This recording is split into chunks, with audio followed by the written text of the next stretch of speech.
Good evening, everyone, and welcome to our parent webinar on a very important topic. Today, we are exploring how different parenting styles shape not only your children's development, but also the dynamics within our families.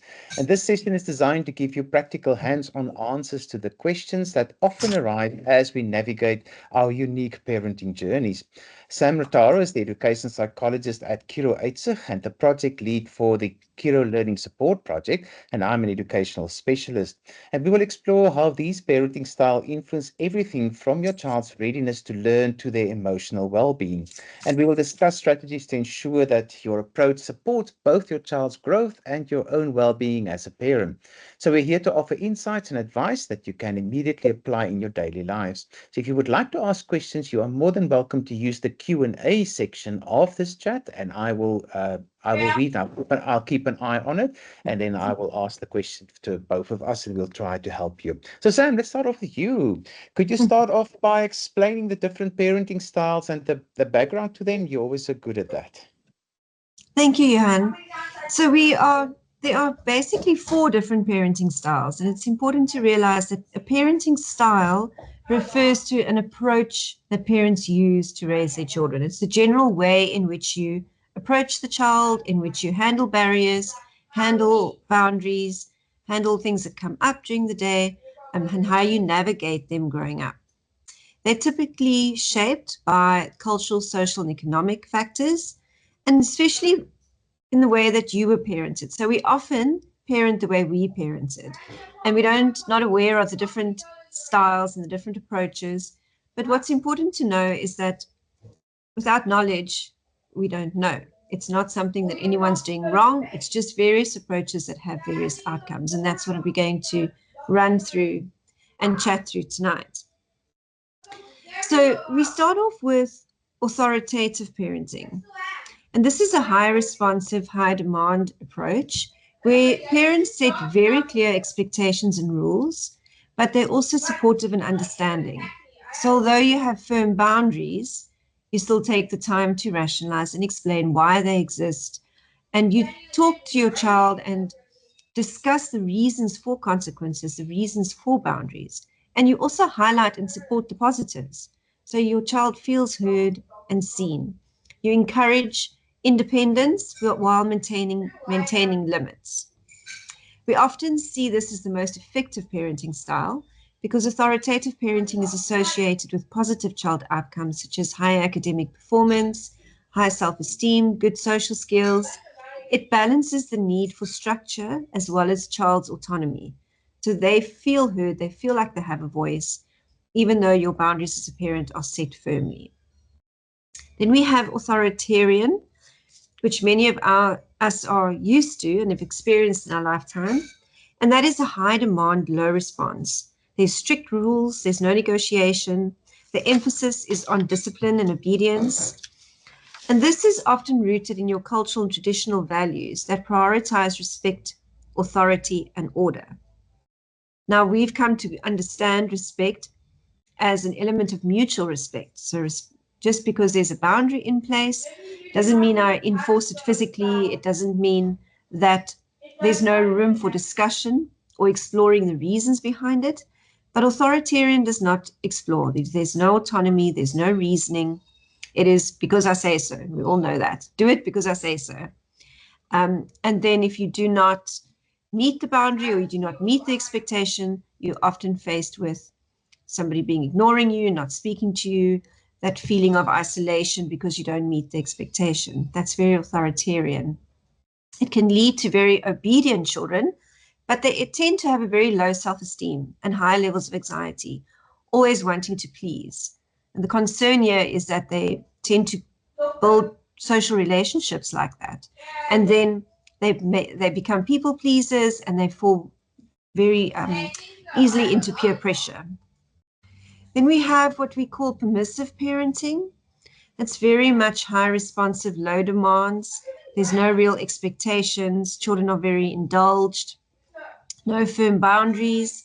They have a lot of freedom, a lot of autonomy. If you'd like to help me unpack the dishwasher, you're welcome, but you don't have to. They sit in the couch and calling for juice. Okay, and everybody runs and helps. And There's no consequence. So whenever there's an expectation, the parents make sure that they eliminate the expectation or they step in and help before the child develops any kind of confidence. And we often see here that they struggle with boundaries and expectations later on. So when they can't meet cutoff dates for projects, they expect those dates to be moved on the entire time. They struggle to meet expectation. And they struggle a lot with authority in situations like school. And then they sort of seen as children that are being stubborn, difficult children, but actually that's their norm to just be allowed and to be surrounded by permissive adults. And the last of the four is uninvolved parenting, or some theories refer to it as neglectful parenting, which is a terrible word. It's not neglectful at all, but there's minimal involvement in the child's life. There's lack of support, lack of emotional support, lack of guidance. And often we find ourselves going through periods of neglectful parenting just because life is so busy. Your own expectations are so vast that you end up just getting home, bath, go to bed. There's no interaction, there's no time, there's no capacity. It is only dangerous when it's your only form of parenting. This often leads to poor academic performance and behavioral issues because this child seeks attention any way that they can. And that's what leads to the trouble for this child. So the reason why we're exploring them today is understanding helps you as a parent to reflect on your approach and make informed choices, understanding why it's important to guide and interact with children.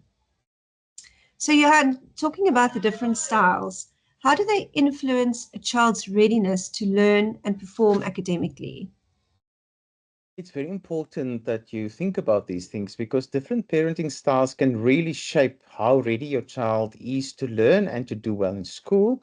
So if you are an authoritative parent, someone who sets clear rules, as Sam said, but is also supportive, your child is likely to become independent, think critically, and bounce back from challenges because you model bouncing back from challenges to them. So this helps them to feel confident and ready to learn. So they usually adjust well, and it has a big impact on their learning and a positive impact. So on the other hand, if your style is more authoritarian, which is strict and less flexible, it might make your child anxious and afraid of making mistakes. So you get these children in school who don't even want to try something because they are scared that they will make a mistake because they know what the reaction will be if they make a mistake. And that will really hold them back trying new things at school, hold them back in their learning. So for us, that is a big concern. And if you are more permissive, if you are your child's best friend, your rules are very flexible. So your child, as Sam said, might struggle with the discipline, making it harder for them to focus and to meet the school's expectations because they are so used to that their expectations are met all the time. So when the teacher is setting rules and it doesn't work for them, then you usually have a meltdown. You have all these emotional things because they are just not used to this structure. So, and that will have a very negative impact on their development as well as in their academics because they will, with all these meltdowns, they will really miss out very important work, important skill, especially in the foundation phase and grade R years. That is very, and later on it gets a bit better, but in the beginning years, it's very, you see it often. So finding the right balance between being supportive and setting those clear boundaries is what we're looking for, as Sam said. So just a few tips. For me, it's very important that you set clear, flexible rules for your children, rules that are firm but allow for some flexibility. So this is not always because I said so. Sometimes you have to do it like because I said so, but not all the time. So they need to, for me, it's important that children should understand the boundaries while also feeling supported. And then encourage independence. So if you are one of those helicopter parents or you're one of those very absent or very lenient parents, you need to think about how your child can take responsibility that's appropriate for their age. And you need to stick to it. I know we start off with it, but you need to stick to it because interesting enough, some children think that, or sometimes parents think it's like a punishment, and the children picks up like it's a punishment, but it's not. If they can really stick to it, it really helps building their confidence, and it helps them with problem solving, and it's really crucial for their learning. So if they can take responsibility, and if they can work independently with smaller chores at home, it really also help in the classroom.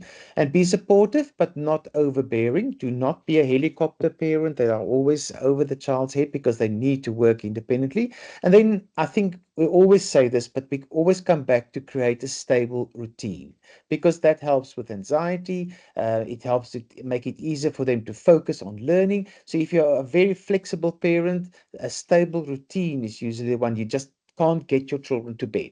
And then communicate openly. Talk to your child about how they're feeling, both in school and at home, because open communication, which you get a lot with your authoritative parent, well, I always battle with that with authoritative parent, helps you adjust your approach to better meet their needs. So, Sam, from a psychological perspective, how do these parenting styles impact a child's emotional and psychological development? It's quite interesting that the way that you are parented and the way that we parent does actually have deep-rooted psychological impact, both positive and negative. But that's not the only thing. There's various factors that lead to why a child may develop certain aspects of personality, but this is definitely one of the factors. So it's important to realize that if my child has a low self-esteem, it's not necessarily because I am an authoritarian parent. It could just be a contributing factor. And for me, that's so important because we've said it many times in these parent webinars. You've got to be patient with yourself. You've got to be forgiving to yourself and do the best. So when we know better, we can do better. But nobody has it perfectly, least of all myself. So just give yourself a break. But if we do look at the psychological impact of different parenting styles, when we look at authoritative, these children often have a good self-esteem. They feel valued, they feel heard and understood because you've consistently balanced listening to their view, giving them boundaries and reasoning why the boundaries are there. They're very good at emotional regulation because they know and you've role modeled rationalizing something, talking it through. Why did that happen? Why did I react like that? Why do I feel this way? And so because of those open discussion and open communication, as Johan mentioned, they do tend to develop good regulation skills. Then they develop very good resilience because they have that autonomy. There's a balance of autonomy and direction where they can handle stress and setbacks effectively. So because you ask them to unpack the dishwasher and a dish slipped and it broke, and you help them to clean it up instead of shouting and screaming and blaming, they learned that if I let something drop and fall, I can pick it up, I can clean it up, and I can continue to get the job done. And that's such an important aspect of resilience that really does come through in the authoritative parenting style. And then obviously when it comes to developing social skills, they feel more competent in sharing their opinion. They feel that it's valid and they don't shy away from contributing to conversations and discussions. When we look at authoritarian parenting, there's not a lot of self-worth, there's not a lot of self-trust because someone has always told them how and when. They've never had to decide for themselves. So they don't believe in themselves as much. So they often have a low self-esteem where they don't feel like they're good enough to make the decisions. There's a lot of anxiety and sometimes fear-based. If we think of corporal punishment was a very big factor in authoritarian parenting.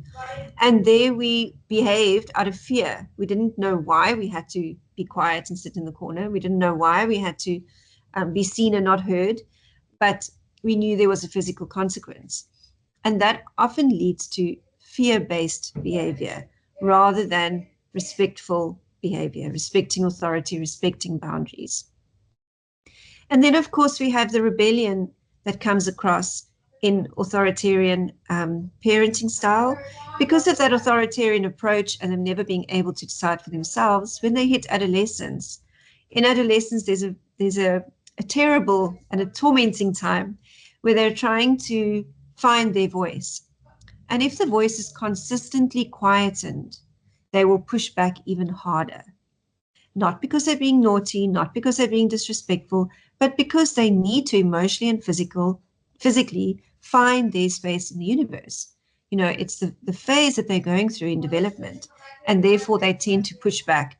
And then it's seen as rebellion if they are living in an authoritarian situation. When it comes to the social relationships, authoritarian children that grow up in an authoritarian home, they often struggle with collaboration because I've never had to discuss anything. I've always had to just do what I'm told. So I'm going to do what you tell you to do what you're told, and you must just listen to me. There's never a negotiation or collaboration at all.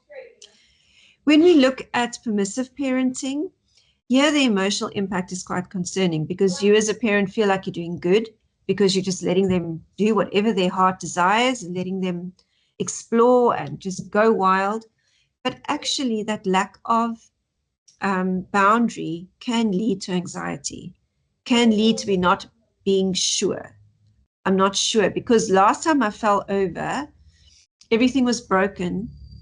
Nobody helped me to pick it up. Nobody supported me. You just left me to find my way. But now, what if I fall again? I'm not going to know what to do. And so we end up building anxiety in children. It also leads to challenges of impulsivity because they never understand or they never grow up understanding what is socially appropriate behavior and what is inappropriate behavior because everything is allowed and is justified for them. There's a sense of entitlement that appears through permissive parenting, and then they expect that other people will always accommodate their needs. So, for instance, in the schooling environment, they will be the ones who end up expecting others, those people pleasers that come from the uninvolved parenting, end up carrying their bags, end up doing their homework because the permissive parenting style creates a child that is expectant and entitled, and everyone must do everything for me. And here we start seeing bullying. And it's interesting how, when we go into the different cases and we look at the background and we look at the family, we discuss with the families, how it often is the case. Those people pleaser children with a low self-esteem come from uninvolved parenting. And the children that are the bullies come from a permissive parenting. It's not the child's fault. It's not coming from a place of wanting to, it's just their norm. Everyone does what I need them to do, and so I will find someone who will do what I need them to do. And then, of course, we have the neglectful parenting. And here we need to be very concerned about depression and low self-worth. Child often feels like I'm not good enough to please and then falls under peer pressure. They have insecurity and attachment issues later on. And here they end up with, adult relationships where they are extremely dependent on their partner. And if the partner doesn't like the way they make spaghetti, they'll never make spaghetti again. They're extremely attached, and their whole self-worth is built on other people's opinion. And that is not where we ideally want our children to be. And then we often see that it leads to mental health disorders later on because they're consistently in a space of being insecure. I'm not sure because I was just left to figure things out myself. So it's important that we understand there is an emotional and psychological impact on our parenting approach and that we should be there to guide our children as best as we can every step of the way. So, Johan, understanding the psychological impact of these different approaches, if parents in a home have conflicting parent styles, what potential long-term effects could this have on a child's mental health and overall development? That's the very interesting thing because it takes a village to raise a child, and there are Mm. many different opinions in that specific village.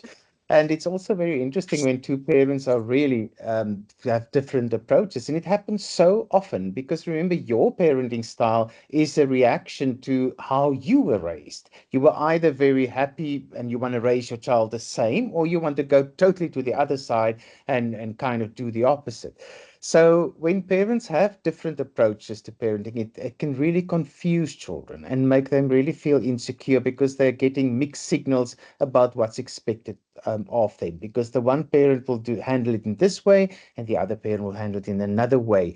We often get that when we have when parents live in two homes, when there's a divorce, where it's when you're under one roof, it's not as prominent. But the moment when you are in two different houses and your parental relationship is kind of a little bit tense, you get these different parenting styles are really, really very visible. So the inconsistency is the big thing here because that leads to stress, anxiety, because children really don't know what to expect, and it's really not good for their self-esteem. So over time, it make it harder for the child to trust others, to respect authority, and form strong relationships. So they can also it can also impact how well they do in school and with friends, their relationships. And even if parents have different styles, it's important to find a common ground and the consistent in the key rules and expectations to give the child a stable environment. So what can you do? You literally need to go and sit down. Even if you are not on speaking term with your ex, get someone to help you guys with it. But because it's all about not the romantic relationship, it's about the parent relationship.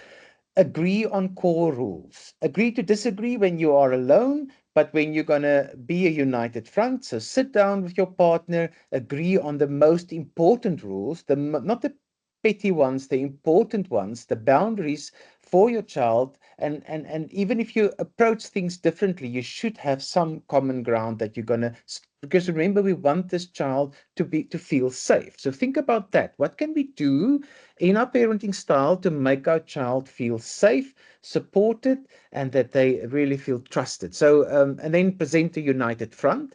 Do not discuss your partner's decision in front of the children or behind their back or criticize them with in front. I know it's sometimes when you're angry about something else, it's nice to get them back in front of the children, but do not do that because that's very confusing to them. Communicate openly with your partner. Talk about your own experience from how you were raised and your expectations from yourself as a parent. Be very open about that. And if you don't have that kind of relationship, get someone in to help you. An educational psychologist is really a good person, but even a social worker, don't get scared. Even a social worker are really, really good because remember, they studied family dynamics. So they also can really give you, and they are some of them that really specialize in these dynamics and help families with that. And then avoid disagreeing in front of the child. I know it's not always possible, but try most of the time, especially when they do something wrong and you need to correct that or rectify that. And then also be flexible with your partner and also to be willing to compromise. Don't bring, if you are a authoritarian kind of person, don't bring that into your romantic relationship or your parenting relationship as well. Beware of that. So you need to be flexible, listen to your partner, and find that sweet spot. And for me, that is very important that you need to find that sweet spot so then children will feel safe. So, Sam, are there specific signs that parents should look out for to determine if their parenting style is causing stress or anxiety in their child? What should we look out for? There are various signs, but again, these overlap with other factors. So it's important that when you see some of these signs, you really take the time to investigate it and look at all factors. Look at what's happening at home, look at what's happening at school, and really, like Johan said, take the time to sit down and discuss it openly and find the common thread. And if it is a parenting approach that differs, or if it is conflicting ideas that's coming towards your child, then that's where we need to start. But it's important that we understand that it's not just parenting that can contribute to these factors, because there's many things that can be contributing to it. But in general, what do we need to look out for that highlights that there is some sort of anxiety happening? Well, one of the main things is withdrawal. If your child starts to withdraw, whether it's from the family or doing things together, or one doesn't want to do things that they enjoyed previously, they tend to withdraw from their friends. They're not kind of chatting about it anymore, not spending time with you. That usually shows that there's some underlying anxiety or stress that they're trying to process and work through. The opposite of that is increased clinginess. If you used to, maybe you have an older child that's in grade 9, and you kind of used to leaving them at home to pop down to the shop, and suddenly they want to go everywhere with you. Or suddenly they want the passage light on when it's been off for the last year already. Those kind of things with that increased needy attachment behavior is a sign that there is something not right. There's something that's worrying them, that's concerning. And then, of course, excessive aggressive behavior. A child that is suddenly has a short temper when they always managed to regulate themselves before, there is some sort of change in their stress levels. And then avoidance of certain situations.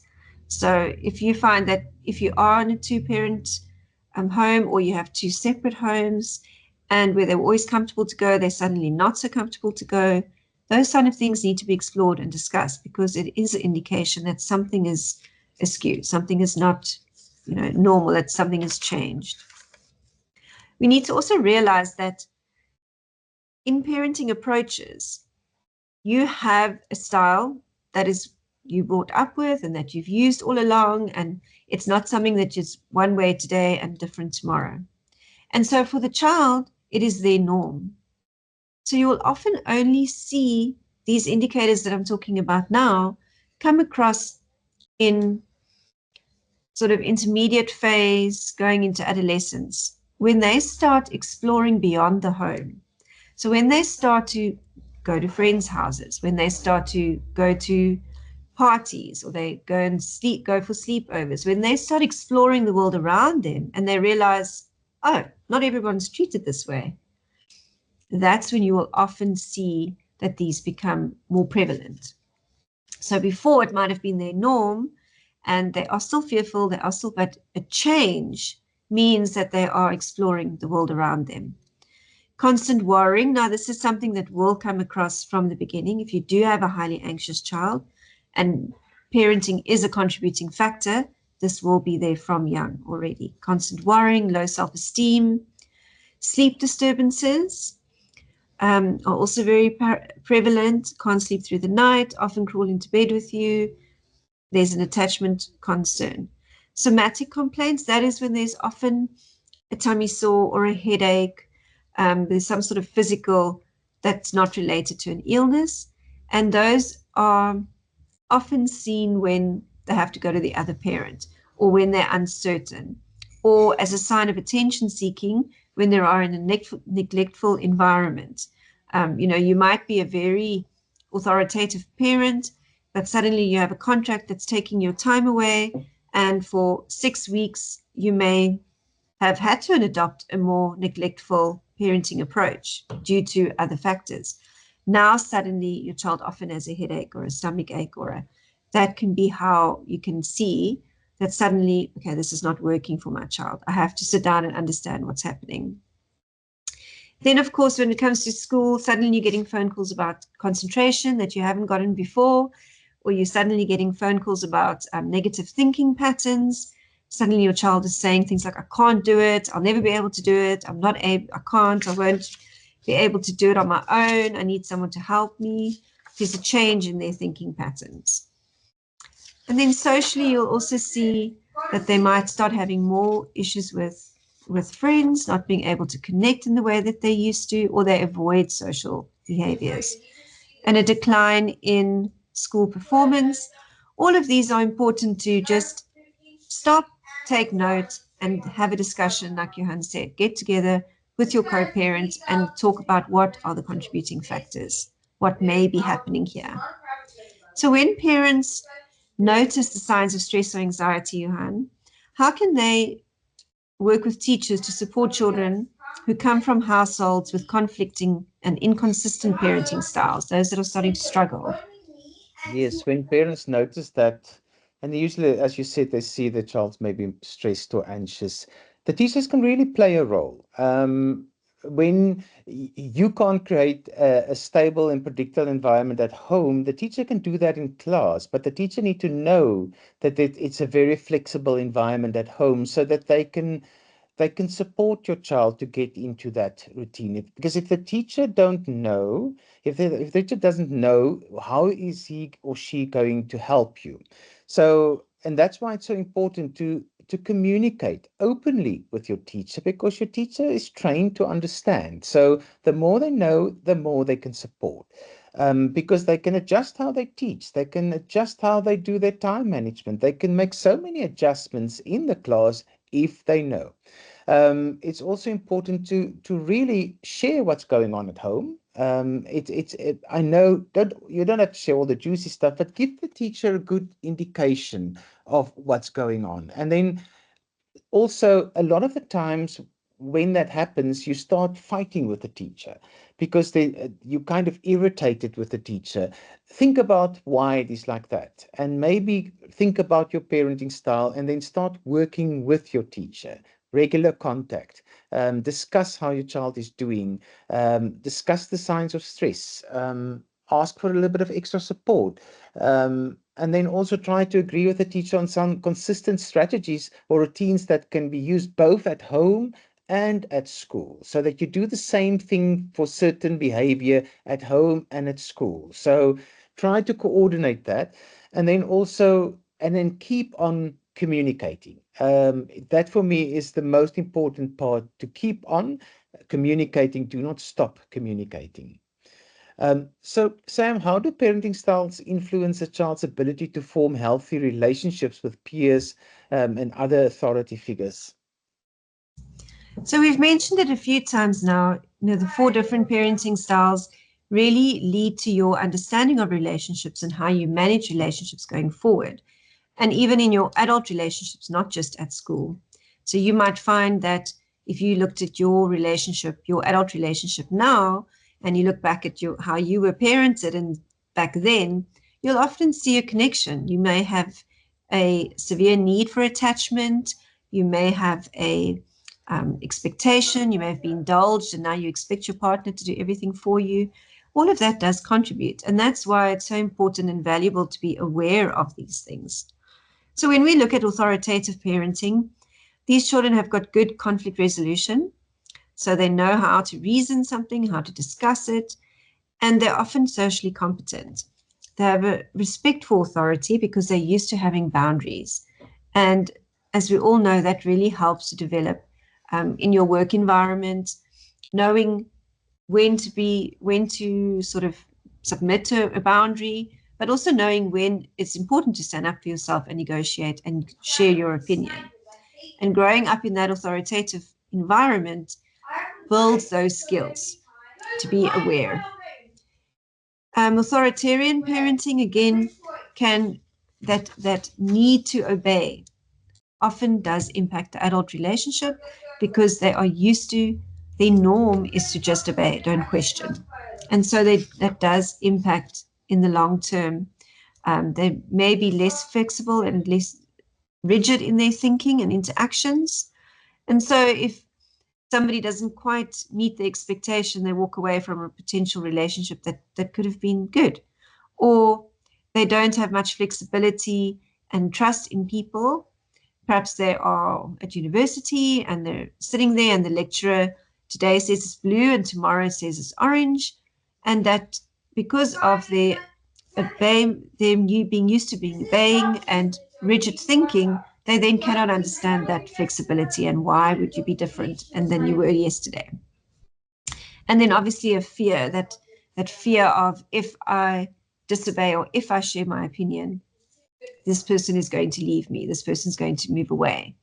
And that is not ideal for developing social relationships going forward and for future relationships. So, permissive parenting, the lack of boundaries, often they struggle to develop really deep friendships and deep connections because it's always about what can you do for me? What can you do to contribute to me doing what I want to do? Instead of a connection that is really deep rooted. They often struggle to navigate conflict because they're not used to conflict. And so they shy away from it and never really share their opinion. There might be a disrespect for authority that can lead to difficulties going forward and in the workforce, building relationships, respectful relationships with mentors. And then, of course, when we are in a neglectful parenting environment, we have trust issues. We don't commit easily. In long-term relationships become really difficult to navigate. And even relationships as an adolescent, these children often shy away. They don't join one of the cliques, the groups around, because they don't trust the consistency of it. And that makes their adolescent period really isolated and not explorative as it should be at that age. And then, of course, relationship with authority figures is impacted, and distrust and disregard for themselves is a really concerning outcome. At the end of the day, the parenting approach really does impact how a child develops relationships going forward, because it's their first relationship, it's their core relationship, and that's where they learn to navigate future relationships. So when it is closed off and distant, then they struggle to make connections going forward. In adolescence, especially, it's supposed to be an explorative time. You're supposed to get to know different personalities, how to navigate different personalities. And when you don't trust yourself or the people around you, it really limits your exploration as an adolescent. And then so going forward into your young adult life as well. So, Johan, from an educational standpoint, what role does consistency in parenting play in the child's educational success and social development? I always say consistency is a parent's best friend, but also our biggest challenge because of our busy lives. So it's very difficult to have that consistency, but it is really important for your child's success in school and also their social development. When kids know what to expect at home, they feel more secure, which helps them to concentrate better and to be more engaged in their learning. So the kind of stability not only helps them to do well academically, but also makes it easier for them to develop good social skills. So children who grow up with consistent rules and support are more likely to form healthy relationships and behave positively with their peers and with their teachers. So some practical tips is stick to routine as best as you can. For me, it's very important to really set clear expectations. A child needs to understand what's expected from both at home and at school, and try to keep these expectations consistent. Be consistent with rules, and then also support your school's efforts at home as well, because reinforce what your child is learning at school by creating a supportive learning environment at home, like having a quiet place to do their homework. Try and create similar environments. And then the last one, which I think is very important, is consistent behavior, which you need to model to your child. You need to model positive behavior and consistent behavior. And if you treat others with respect that you need to model with them, then they will pick it up. So, Sam, how can parents balance their own mental health with managing the demands of their chosen parenting style, especially when dealing with challenging behaviors in their children? That is the most important factor in everything we've discussed tonight, is looking after yourself first. And the whole analogy of putting the mask on in the airplane on yourself before you help anybody else, this is where it comes in. You cannot effectively parent if you don't have the capacity to effectively parent. That's why we spoke about the neglectful parenting style, permissive parenting style. Those often creep in without you realizing, because you don't have the capacity left to discuss boundaries, to negotiate, to help build self esteem, to set those firm, clear boundaries with explanation, because that is exhausting. It's exhausting to try and be your child's executive functioning all the time and your own. So, self care is extremely important, that you practice self care and model self care. In practicing self care, you also modeling to your child how to take care of themselves. And a boundary in itself is, it's mommy time now, or it's daddy time now. It's your time to read, or your time to play, or your time, but this is my time. And that's not selfish. That is showing them what responsible living is all about, because self-care is responsibility. So some things would be to set realistic expectations. If you are having a busy week and you know you're going to be working late, order checker 60. You know, it's not the end of the world. Or ready-made meal once a week is not going to harm anybody, but it provides you with the capacity to parent effectively, which it's got much more value than what's on the table that night. To create a support system, and this is something I struggled with a lot because I hate to phone a friend and say, I can't make it, please will you fetch my children. I feel so useless and like I couldn't manage myself. But it's important to have a support system because we were talking earlier, you know, it takes a village to parent, and it's important that you allow yourself that and that you consciously create a support system and don't find yourself at point 99 where you now have to rely on a stranger when you could have made a focused, you know, effort to create a support system that you trust. And then develop your stress management techniques with your children. There's nothing wrong with teaching them stress management techniques from young. Um, I make my children exercise with me, and it's a laugh and it's ridiculous. No one actually exercises, we just laugh at each other. But that is a form of stress management. And so teaching them that, no matter what the outcome is at the end of the day, is important. And then maintain open communication. Normalize it. Normalize the fact that, you know what, mom's tired tonight. So will you guys please pack the dishwasher yourself? I'm going to lie down. That's okay. It becomes an issue when it is every night, and then we're bordering on neglectful parenting. But once in a while, you need to normalize the fact that if you are tired, you can rest. And then to set boundaries and time for yourself, be flexible, and seek professional help when needed. Don't shy away from reaching out. Seeking professional help is also about building your support network. And it's important that you normalize for your children that it's okay. It's okay. Like you don't all believe in home remedies necessarily when we're facing big health risks. And so we wouldn't do it when we're facing big mental health risks as well. And then positive reinforcement. The more positivity you can bring into your space, the better. Focus on positive reinforcement for your child as well as for yourself. And normalize a conversation around the table that says, I really enjoyed the way you hugged me this morning. And allow your child to give you some positive reinforcement as well. What worked for you today? You enjoyed the fact that I was on time for a change. Fantastic. Small little things make a big difference. So just balancing, being aware, balancing, seeking the positive when you need to, and having open conversations about what is normal and that you need to take care of yourself. Johan, what advice would you give to parents who are struggling to find a balance between being supportive and overly involved with their children's education? This is difficult. For me, it's the biggest challenge. I think we need to look at what do we mean by that right balance? So it's that sweet spot between supporting your child and also giving them the space to become independent. You can't be your child's friend, but you can't be your child's enemy.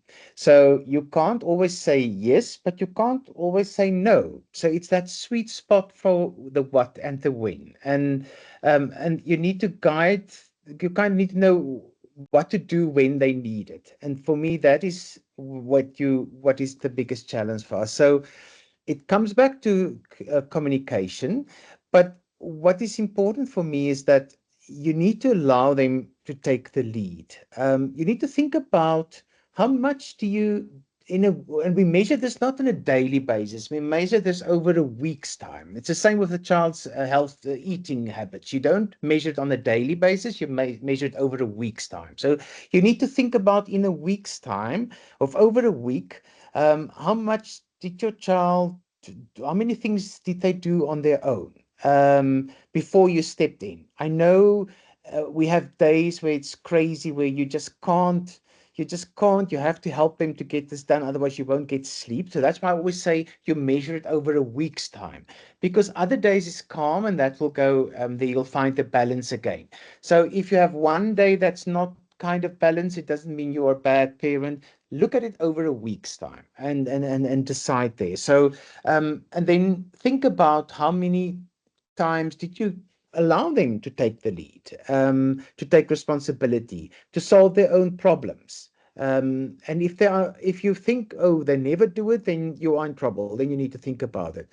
Then again, be there when they need you. So make sure your child knows you are available to help, but only step in when they truly need your guidance. Give them time to struggle a little bit. I think the moment when they see our children struggle, we want to make it better. Especially if you're one of those absent parents, that's when you want to step in. Set your boundaries, as Sam said, and then also allow natural consequences. Sometimes it's okay to let your child experience the natural results of their choices, like forgetting to do their homework. It teaches them responsibility. If they're then unhappy about the treatment they got at school, do not tell them, oh, it's a bad teacher and that teacher's too strict. And it's always like that. You just say, what happened?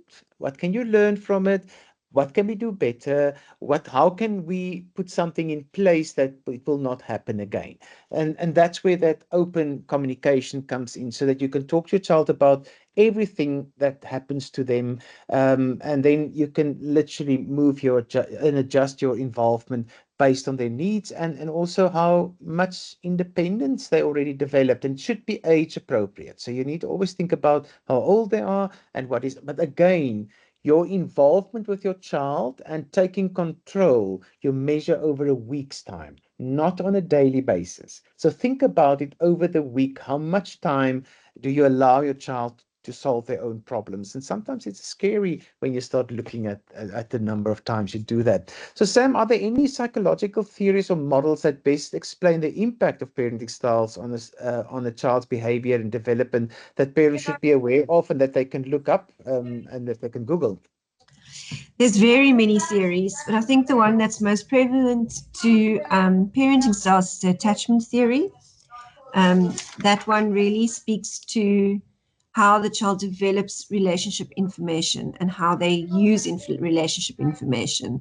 And It's good for attachment adults to theory, read that. It's good for adults to read that to yes, understand their own yes, relationships. yes, you can see how your adult relationship developed. So that's by John Bowlby and Mary Ainsworth.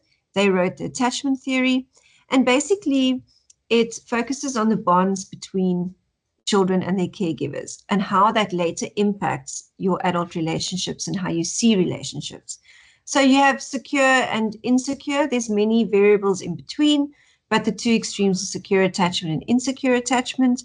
And if we have to just summarize what it is, basically, when we look at authoritative parenting, it is developing a secure attachment. So the child feels heard, the child feels like they have value, but they also respect boundaries. An insecure attachment is rooted in anxiety and difficulty with relationships, being fearful of people, being fearful of the outcome of a relationship, and just constantly being on the back foot when it comes to trusting and really engaging and connecting with people. So that's just a short summary, but it's go and read Attachment Theory by John Bowlby and Mary Ainsworth. They really did a lot of research on the impact of parenting styles. So, Johan, when it comes to finally the end, how can parents' understanding of their unique parenting style help them to better collaborate with teachers and support their child's learning and development? I think the most important thing is to know your own parenting style, or to know the ones that you most often kind of revert to. There are many online quizzes that you can do if you battle to reflect on this yourself. There are many online quizzes that you can do that kind of points you in the right direction. They're not always correct, but at least it gives you something to work from. So take some time to do that, and to think about it, and then share it with your teacher. Talk to your teacher about that. Talk about your parenting style, and because the more the teacher, knowledge empowers the teacher. And then again, work with the teacher to to set your shared goals for your child's development. Talk about your dreams for your child, and sometimes, a lot of the times the teacher also have dreams has dreams for your child. So it's good if everyone is on the same page. Be open to feedback. So if you talk to your teacher about your parenting style, maybe you are a helicopter parent that's always doing everything for the child. Um, be open because I was a helicopter parent and somebody had to tell me that. So, and it was not nice to hear, But it made sense after I've been sulking for 5 days. It made sense. You kind of sulk for a few days and then you start thinking about it, and then the adult will kick in and you will start thinking. You need to be aware of it because it might be in your blind spot. I don't know, and I don't think friends will always have the courage to tell you that because it might be the end of a friendship. But get someone that you kind of trust to give you that feedback, because you need to know it, because it can be in your blind spot. And then again, it comes back to create consistency. Try to reinforce the same expectations at home that your child has at school, providing a stable and predictable environment for their growth. So, Sam, that brings us to the end of tonight's webinar. Any last closing thought that you would want to give before we say goodbye? No, I think for me, the big thing is just to be aware of it, try and do your best every day, know better and do better, and just be peaceful with yourself. That's the biggest thing. Great. Thanks, everyone. Thanks for joining Thank us. you. It was a lovely evening, and have a wonderful evening. And thanks, Sam. And I hope Thank it was you. insightful for you. Thank you so much, Bye and bye. goodbye. Thank you.